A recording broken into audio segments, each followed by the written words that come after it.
வணக்கம் நண்பர்களே. இந்தியன் பாலிடிக்ஸில் விவாத பொருளாக மாறி இருக்கக்கூடிய சில டாபிக்ஸை இந்த பதிவில் பார்க்க போகிறோம். முதல் டாபிக் என்ன பார்க்க போகிறோம் அப்படின்னா, இன்னைக்கு ஏப்ரல் 27 எப்பெல்லாம் ஏப்ரல் 27 வருதோ பாஜக மற்றும் திமுகவை பார்த்து ஒரு கிண்டல் பண்ணுவாங்க.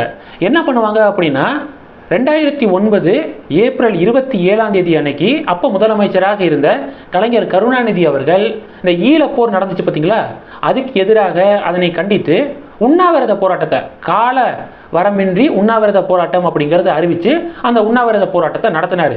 பாஜக என்ன சொல்கிறாங்க அப்படின்னா, உலக வரலாற்றிலேயே ரொம்ப ஷார்ட்டான கால வரையின்றி உண்ணாவிரதம் அதுதான் அப்படின்னு சொல்லிட்டு அவங்க டைமிங்கும் சொல்கிறாங்க. 27/4/2009 காலையில் 10:57 உண்ணாவிரதம் ஸ்டார்ட் ஆகுது. 27/4/2009 12:35 உண்ணாவிரதம் முடிஞ்சிருது.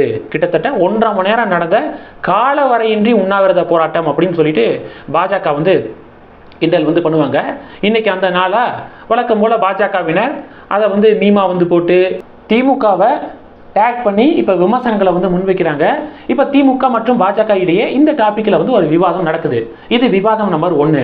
விவாதம் நம்பர் 2 என்ன அப்படின்னு பார்த்தீங்கன்னா, ஜூன் 4 ரிசல்ட்டா, ஜூன் 4 பிறகு அண்ணாமலையுடைய அந்த பதவி பறிக்கப்படும் அப்படின்னு திராவிட கட்சிகள் நம்புறாங்க.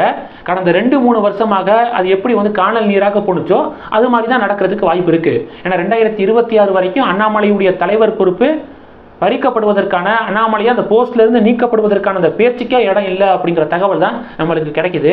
இதுல முக்கியமா பாத்தீங்கன்னா, பாஜகவை சேர்ந்த ஒரு பகுதி பாஜகவினர் என்ன சொல்றாங்க அப்படின்னா, அண்ணாமலை அவர்கள் அதிமுகவை கடுமையாக தாக்கி பேசுறதுக்கு கிரீன் சிக்னல் அண்ணாமலைக்கு கடைசி நேரத்தில் தான் கிடைச்சிச்சு.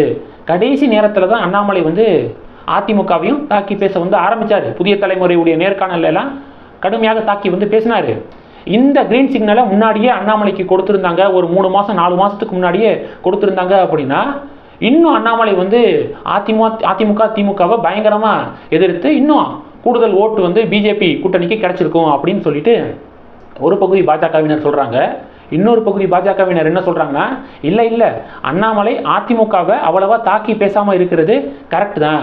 ஏன்னா எதுக்காக பேசி அவங்களுக்கு விளம்பரம், ஃப்ரீ விளம்பரம், அட்வர்டைஸ்மெண்ட் கொடுக்கணும். கண்டுகிட்டு அண்ணாமலை பேசும்போது தான் அவங்க ஒரு ரியாக்ஷன் கொடுக்க, அது ஃப்ரீ ஒரு ப்ரமோஷன் மாதிரி அதிமுகவுக்கு போயிடும். அப்போ அண்ணாமலை அதிமுகவை டார்கெட் பண்ணாமல் திமுகவை மட்டும் டார்கெட் பண்ணி இப்போ களத்தை செட் பண்ணியிருக்காருல, திமுகவா பாஜகவா அப்படின்னு செட் பண்ணியிருக்காருல, அது அப்படியே தொடர்ந்தா கரெக்டாக இருக்கும். 2024 ஜூன் 4 பிறகும் தொடர்ந்தா கரெக்டாக இருக்கும் அப்படின்னு ஒரு பகுதி பேர் சொல்கிறாங்க. உங்களுடைய பார்வை என்ன? அண்ணாமலை 2024 ஜூன் 4 பிறகு அதிமுகவையும் திமுகவுக்கு ஈக்குவலாக கடுமையாக விமர்சனம் பண்ணுறது, அதிமுக ஃபைல்ஸை ரிலீஸ் பண்ணுறது, இதெல்லாம் பண்ணால் கரெக்டாக இருக்குமா? இல்லை இன்னொரு பகுதி பாஜகவினர் சொல்கிற மாதிரி இல்லை அவங்களுக்கு ஃப்ரீ ப்ரமோஷன்லாம் கொடுக்க வேண்டாம் அப்படின்னு சொல்கிறாங்களே, அது கரெக்டாக இருக்குமா அப்படிங்கிறத மறக்காமல் கமெண்ட் பண்ணுங்கள். இது விவாதம் நம்பர் 2. ஆக மொத்தம் ஜூன் 4 பிறகு அண்ணாமலை அடுத்த கட்ட ஒரு அதிரடியை காட்டுவார்.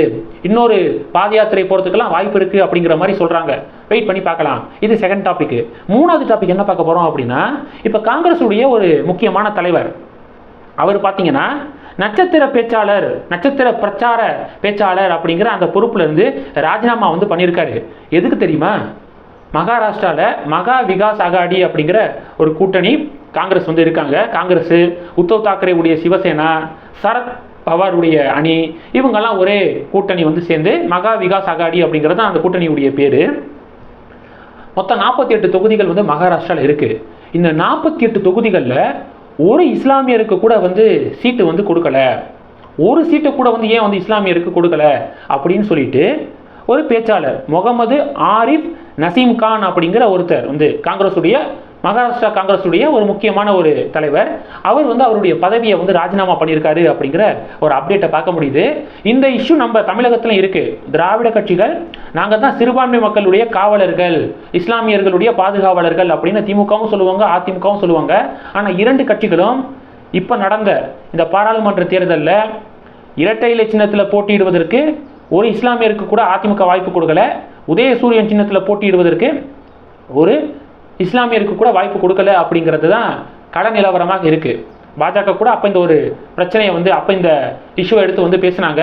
என்னங்க நீங்கள் சிறுபான்மையுடைய பாதுகாவலர்னு சொல்கிறீங்க, ஆனால் இஸ்லாமியருக்கு யாருமே சீட்டு கூட கொடுக்கலையே அப்படின்னு சொல்லிட்டு பாஜக வந்து எடுத்து பேசினாங்க. எப்போதுமே பிஜேபியை தானே சொல்லுவீங்க, பாருங்க பாஜகவுடைய வேட்பாளர்கள் ஒருத்தவங்க கூட வந்து சிறுபான்மை மக்கள் இல்லை அப்படின்னு சொல்லுவீங்க, நீங்க என்ன பண்றீங்க அப்படின்னு பாஜக கேள்வி எழுப்புனாங்க அந்த நேரத்தில்.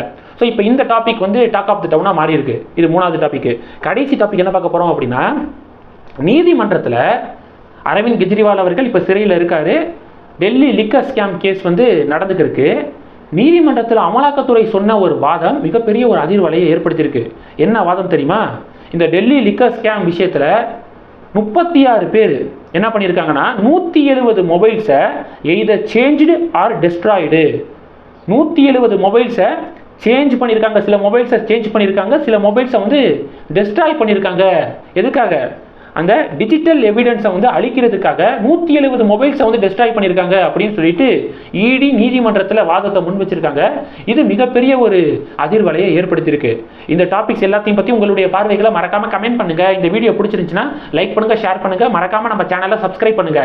மேலும் நம்ம சேனலுக்கு சப்போர்ட் பண்ணணும் அப்படின்னு ஆசைப்பட்டீங்கன்னா நான் பேசக்கூடிய வீடியோக்கு கீழே நன்றி அப்படிங்கிற ஆப்ஷன் இருக்கு, அதை கிளிக் பண்ணி உங்களால் முடிந்த தொகையை சேனல் வளர்ச்சிக்காக கொடுத்து உதவி செய்யலாம். இல்லை ஜாயின் பட்டனை கிளிக் பண்ணி நம்ம சேனலுக்கு மெம்பராக வந்து ஆகலாம். நன்றி. ஜெய் ஹிந்த்.